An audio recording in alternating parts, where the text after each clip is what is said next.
Free games are in a weird spot right now. They can range from a fully complete game that just has some cosmetic monetization methods, or a half-baked game that requires you to pay for certain game modes, or just wait until the game is actually finished before you should actually put any time and effort into it. Today I'm going to be going over the various styles of free-to-play games that I've played. Some of them I'm experiencing for like the first or second time. And really the goal of this video, I just want to see where people's heads are at as far as free games go. Do you guys like free games? Do you guys like the direction free games are going in? Or do you guys just see a free game and just think another cash grab, early access garbage? One thing I am excluding from this list, however, is battle royale games. I believe I'll just take care of that at a whole separate time, because that's a whole nother can of worms that I think I have an interesting take on. So I'll talk about that one at a different time. But we're just going to focus on just free to play games today. Alright, let's get this started. Okay, so the video is going to be split into 4 different sections. We're going to be going over sports, FPS games, anime, and hero shooters. And first we're going to start off with the sports games. First game on the list is 3-on-3 basketball.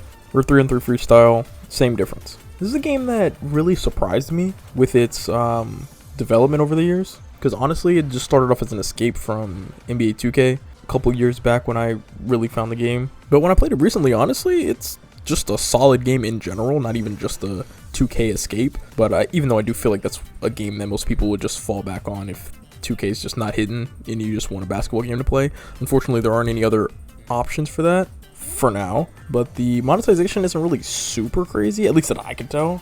I felt like I had a pretty fair shot with the available characters that I had, but I don't know. You guys who play 3-on-3 freestyle, please let me know, and then we can discuss that. I don't know how bad the monetization methods are in that game, because I didn't buy anything personally, so I don't have too much experience in that regard. But as far as a free game goes, I think you can get a few solid hours out of this one. Next we have Maximum Football. This one is, in my opinion, a little undercooked, just to me personally, just coming from the Maddens and the college footballs, NFL Blitz, stuff like that.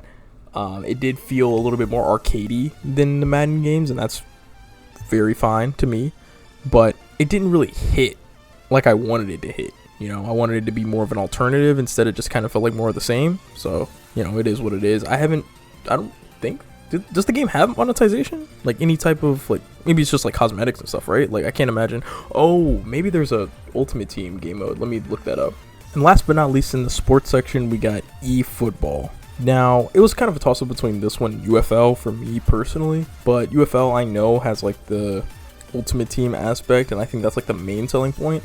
eFootball, in my opinion, is a little bit more gracious, but I do prefer UFL as far as like pure gameplay standpoint. I just chose eFootball just because I kind of wanted to play that one instead of UFL at the time. But honestly, they're both in the same boat for me personally. Not sure if it's like super overpriced, but the microtransactions are there, and that's really like the main selling point of free-to-play games in general is the microtransactions, so it's like the main thing you have to look at. But honestly, I think overall eFootball was pretty solid. I didn't really have too many complaints with it. It didn't tickle my fancy in the way that I would have liked it to, but as an alternative to FIFA or FC or whatever they're calling it now, has my stamp of approval. It's no rematch, but it can get the job done, you know? Alright, next up we got FPS games. We're going to be starting off with Valorant.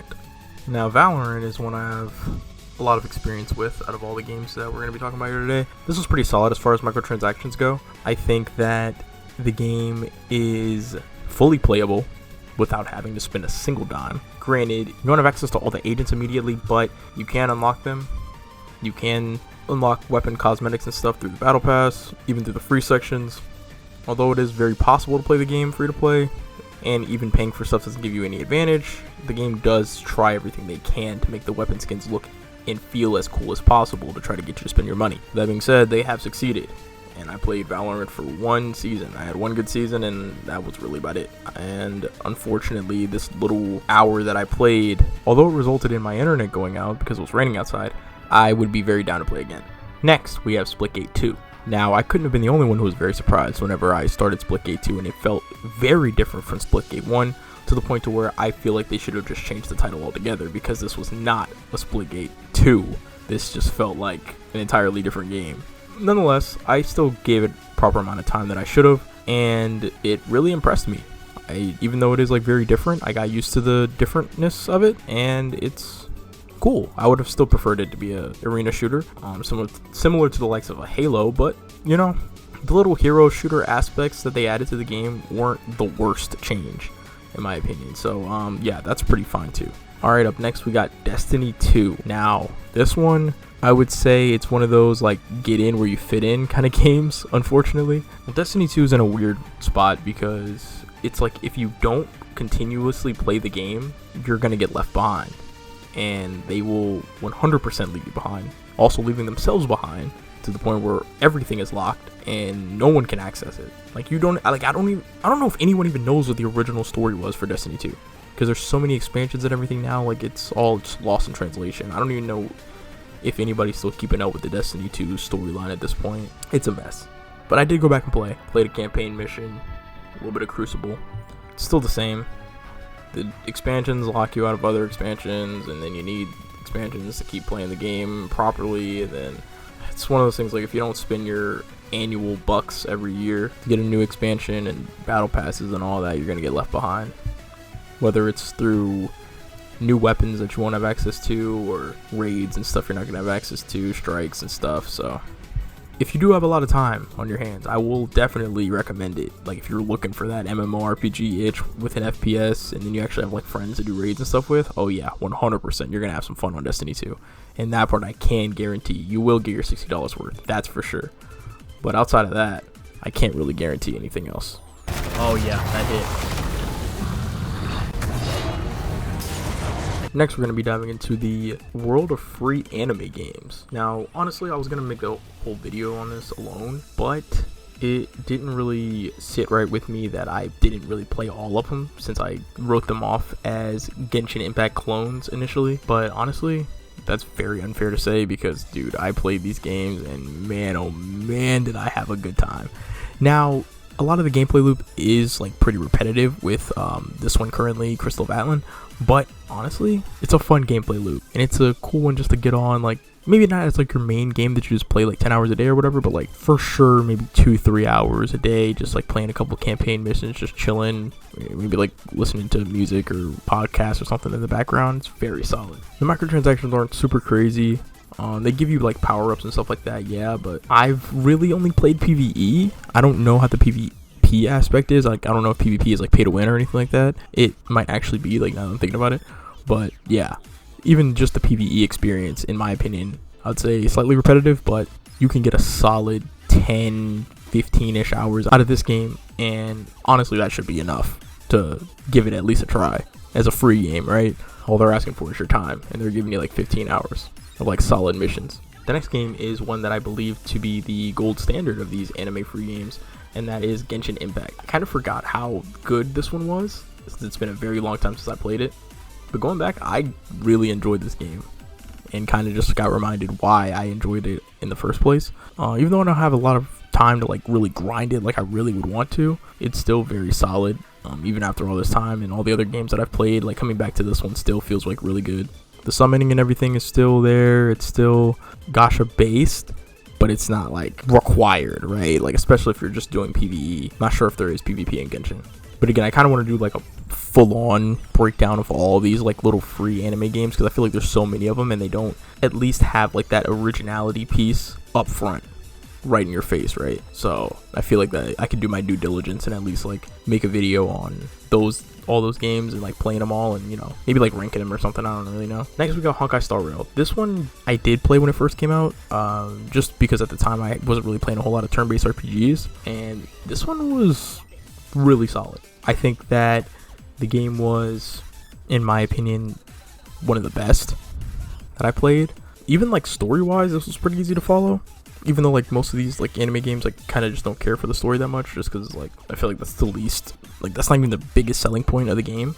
But I did kind of pay attention to the story in this one, and it's like not bad. The turn-based feels really good. The summoning aspect feels nice and non-intrusive, and the single-player campaign feels fair.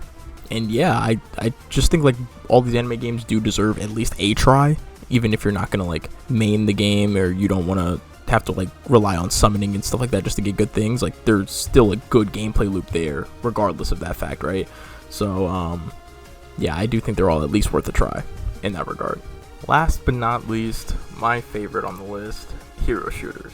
Now, I was going to start off with a hero shooter that I thought was pretty underrated, just because I haven't heard about it in a while, right? But I found out that it's no longer a thing anymore, unfortunately. And that game's Gundam Evolution.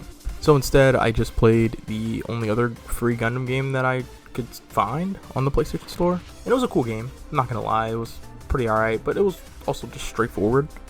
I feel like Gundam Evolution had a little bit more soul to it, but that's just me and my bias towards hero shooters with that Overwatch format. And I have heard that the microtransactions on this one are pretty egregious, so we'll just move on. Moving on to Overwatch 2, I do like that they pretty much took away 6v6, brought in 5v5, and slapped a 2 on it, and was like, alright, Overwatch 2. And I low-key think that kind of worked to like revive the game a little bit, but I think they're eventually just gonna end up bringing 6v6 back, and then it'll just be like the OG Overwatch all over again, except some of the heroes are different. I would like to see them toy around with the idea of like open queue, like no role queue. You can have like 5 tanks and 1 healer if you want, like kind of like Marvel Rivals ish. I just kind of want to see like how a game mode like that would work, not like for ranked or anything, but you know what I mean, just to test it out, test the water, see how people like it, see what strategies people can come up with. Because I think the variety in Overwatch beats the variety in Marvel Rivals a little bit. But overall, Overwatch free game, very solid. I mean, like, there's literally no complaints for me. Like, I don't think you have to spend any money whatsoever to play Overwatch and have fun. But that's just me, though. It also depends on if you have fun playing hero shooters in general. Which, if you don't like that, then yeah, I wouldn't recommend playing it at all, regardless of the free price tag. That leads me to Marvel Rivals, which I think is the best free game in the market right now. Again, if you like hero shooters, it doesn't have any sort of intrusive microtransactions yet. Literally, the only microtransactions are just battle pass related and some cosmetics that drop every week. And it might not even be for a character that you use. So, you know, you can just see it, be like, oh, that looks cool, move on. Why I say yet is because they're starting to introduce these new things with like combat chests and stuff where they have like other like secondary battle passes, for lack of a better term, that you can use and also unlock rewards. But like you have a max XP cap per day, and yeah, it's like, I don't know, that one's kind of weird to me. I would just steer away from it unless like you really want the skin that's in there, and you know, by all means go for it. Who am I to tell you how to spend your money? But yeah, overall I think free-to-play games are in a pretty good place. I think it's healing from the battle royalification of everything, but again, that's a whole different subject. I do think like way back we were probably a lot better than we are now, but like back in the beginnings, like PS4 era was probably peak free-to-play games. But I mean, now we have like, it's pretty much required to have PlayStation Plus anyway, so you have a pretty robust library of games on there, especially if you upgrade to the extra, but that also requires money, and that defeats the whole purpose of the video. But all these games that I showed you today are all free options, and none of them are super crazy. They do get crazy in like end game content, most of them, but overall you can have fun without spending any money other than Wi-Fi bill and, you know, stuff like that. But I'm assuming you don't have to do all that, or assuming that's already covered, right? Like in there, like you wouldn't be playing the game anyways if it weren't for that. But just be thankful that gaming on console/PC is not as expensive as gaming on mobile. That's a whole nother can of worms that I refuse to open up because that's just too much. Overall, I think what this whole experience taught me was we should prioritize fun in games over a price tag. Games should be worth the price tag. I'm not saying all games should be free. I'm saying that if I'm going to spend $60 on a game, I should get $60 worth of enjoyment out of it. Not even 60 hours of gameplay. It could be a solid like 30-hour game or something like that. But a game that like really feels like it's worth my money. Most of the time, you buy a skin in a free-to-play game and it's not really worth your money. You're just buying a skin for the sake of buying a skin. $20 skin every week. You're paying way more than a $60 game at that point, right? So I don't know. People are gonna spend money on what they spend money on, though. So it is what it is. Appreciate you guys for making it this far, and I will see you in the next one. Later.